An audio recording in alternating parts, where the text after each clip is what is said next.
En mayo de 1828, en la ciudad alemana de Nuremberg, unos policías patrullaban una calle tranquila cuando escucharon una algarabía inusual. Un grupo de muchachos formaba un círculo alrededor de alguien. Gritaban, se burlaban, empujaban. Cuando los agentes se abrieron paso entre la multitud, encontraron en el centro del círculo a un chico de unos 16 años. Estaba pálido, temblando, con la mirada perdida, aterrorizado. No parecía entender nada de lo que ocurría a su alrededor. Le preguntaron su nombre. Respondió con una voz casi infantil: Kaspar Hauser, y quiero servir a mi patria como soldado. Nada más. Se lo volvieron a preguntar, y repitió exactamente lo mismo. Ni una palabra adicional.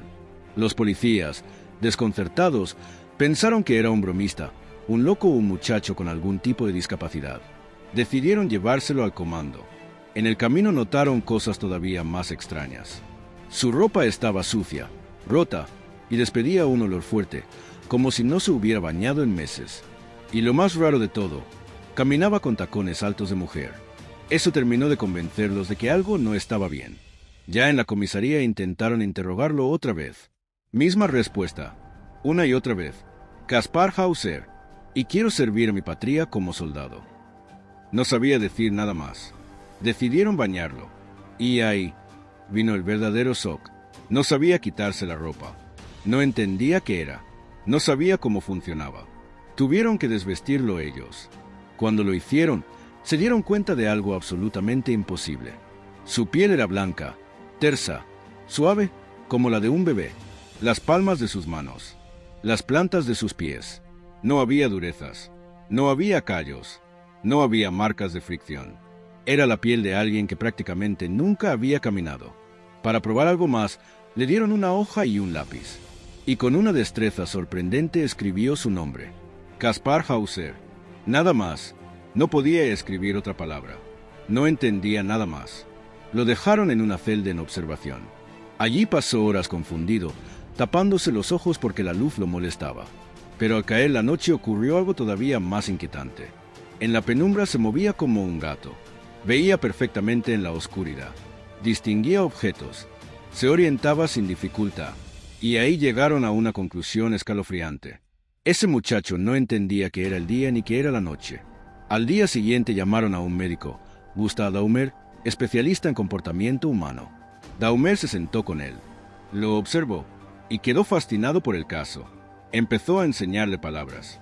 Al principio las repetía como un loro, pero cuando le explicaban su significado, las comprendía al instante.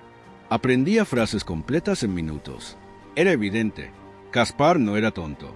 Era extremadamente inteligente. Con el paso de los días ya podía hablar con cierta fluidez. Entonces Daumer tomó una decisión. Se lo llevó a vivir a su casa. Y ahí empezó a salir a la luz la parte más oscura de su historia. Kaspar contó que toda su vida había vivido encerrado en un cubículo completamente oscuro. Un espacio de apenas 1,80 m de largo, 1,20 m de ancho y 1,50 m de alto. Dormía sobre paja, en el suelo. Nunca había salido de ahí. Nunca había visto a otra persona. Nunca había visto el cielo. Nunca había visto el sol. Contaba que alguien, a través de una trampilla, le dejaba agua y pan. Solo eso, pan y agua. Nada más. A veces el agua sabía amarga. Y cuando la bebía, se dormía profundamente. Al despertar, tenía el pelo cortado, las uñas recortadas y ropa limpia. Sin haber visto nunca a quien hacía eso. Eso explicaba todo. Porque no sabía caminar bien. Porque su piel era como la de un recién nacido, porque no distinguía luz y oscuridad, porque se chocaba con los muebles, porque no entendía la comida.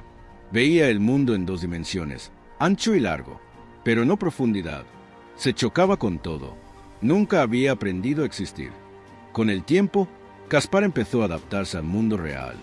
Aprendió a comer comida normal, y cuando probó por primera vez carne, frutas y verduras, reaccionó como un niño pequeño descubriendo sabores nuevos. Se volvió casi fanático de la comida. Comía despacio, con curiosidad, observando cada bocado, como si no pudiera creer que aquello existiera. También mostró tener muy buenas habilidades manuales. Era cuidadoso, meticuloso, preciso con las manos. Por eso le consiguieron trabajo en un taller, en tareas sencillas al principio: traer herramientas, ordenar materiales, ayudar en pequeños encargos. Con el tiempo empezó a hacer trabajos más complejos, y poco a poco se volvió el personaje más famoso de Nuremberg. La gente se detenía a mirarlo en la calle. Le hablaban, le hacían preguntas, querían saber de dónde venía. Todo el mundo lo saludaba, todo el mundo hablaba de él.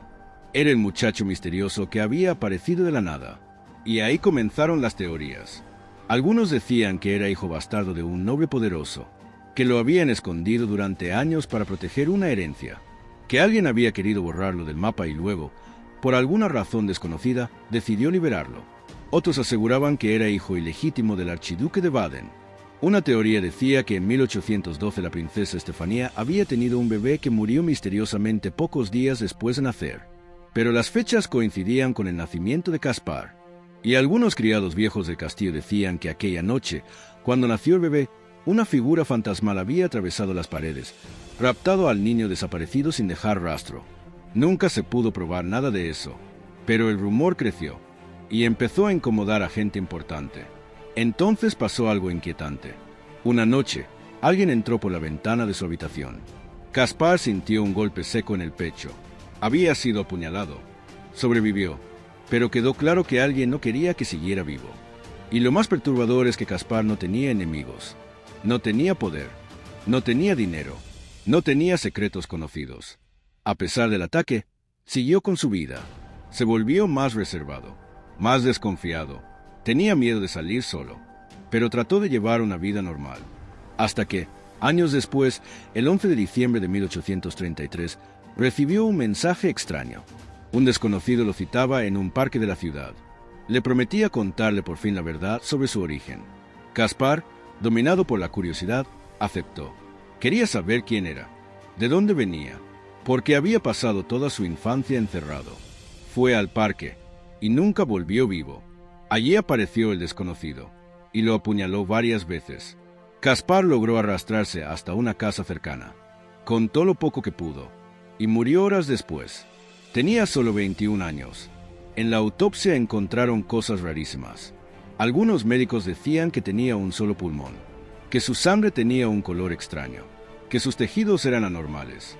Otros decían que eso era exageración, que todo había sido mitificado. Nunca se aclaró que era real y que parte del mito. Y entonces surgieron teorías aún más inquietantes.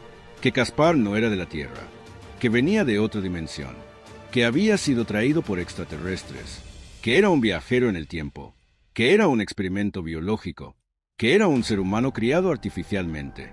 Nada se pudo demostrar. Lo único seguro es esto: nunca se supo de dónde vino, por qué vino, para qué vino, y sobre todo, quién lo encerró toda su vida.